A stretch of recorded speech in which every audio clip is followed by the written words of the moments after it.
বন্ধুরা অনেক বড় একটা খবর বেরিয়ে এসছে। এলএসি ও এলওসিতে চলা বিবাদের মাঝে আচমকা ভারতীয় সেনা প্রমুখ লাদাখ সেক্টরে পৌঁছে গেছে।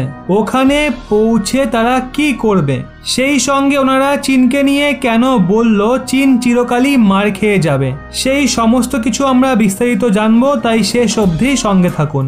সদ্যই এলএসি এবং ভারত পাকিস্তান সীমা মানে এলওসিতে বিবাদ প্রচণ্ড বেড়ে গেছে। কারণ ভারত তিব্বত সীমা মানে এলএসিতে চীন যেমন একদিক দিয়ে বিবাদ বাড়ানোর জন্য উঠে পড়ে লেগেছে, তো আবার অন্যদিকে পাকিস্তান দীর্ঘ সময় ধরে শান্ত থাকার পর পুনরায় আবার সিজ ফায়ার এগ্রিমেন্ট উল্লঙ্ঘন করা শুরু করেছে। সেই সঙ্গে চীনের তরফ থেকে বর্ডারে S-400 ডিফেন্স সিস্টেম লাগিয়ে দেওয়া হয়েছে। এছাড়াও তাদের ড্রোন অ্যাক্টিভিটি প্রচণ্ড বেড়ে গেছে লাদাখ সেক্টরে।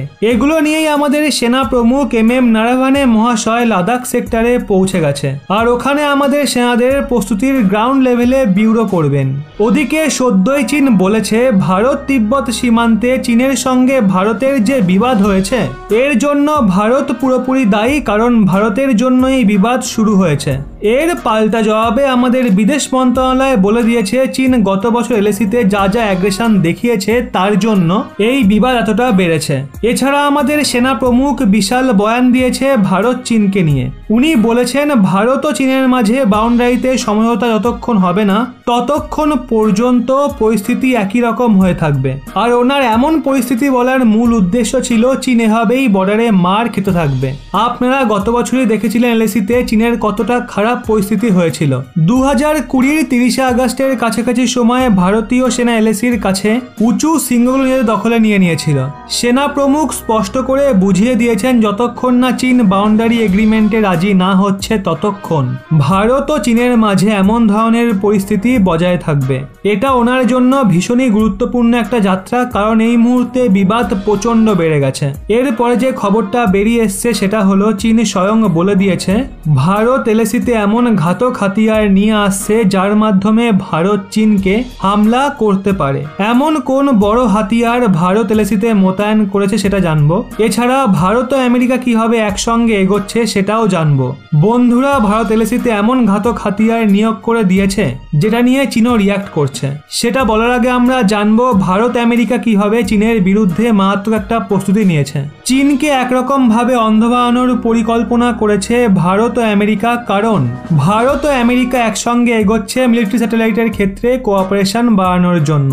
এভাবেই শত্রুপক্ষ স্যাটেলাইটকে কিভাবে ধ্বংস করতে হয় সেটা নিয়েও কাজ করা হবে। আপনারা জানেন স্যাটেলাইট যুদ্ধের সময় যে কোনো দেশের জন্য কতটা গুরুত্বপূর্ণ হয়ে ওঠে। স্যাটেলাইট একভাবে ওই দেশের চোখের মতো কাজ করে, কারণ স্যাটেলাইটের মাধ্যমে জানতে পারা যায় শত্রু পরবর্তী কোন স্টেপ নিতে চলেছে। ভারত ও আমেরিকা একসঙ্গে ওই ক্ষেত্রের ওপর কাজ করছে, যেটা মারাত্মক একটা খবর। ভারত অলরেডি এই ধরনের টেকনিক বানিয়ে নিয়েছে যাতে শত্রুপক্ষের মিলিটারি স্যাটেলাইটকে স্পেসেই শেষ করা যায়।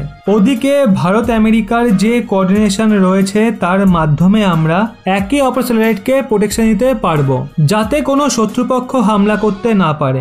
বন্ধুরা এখন আপনাদের এলএসির খবরটা দেব। সবার প্রথমে ভারত ওখানে তার M777 হবিটজার তোপ মোতায়েন করে দিয়েছে।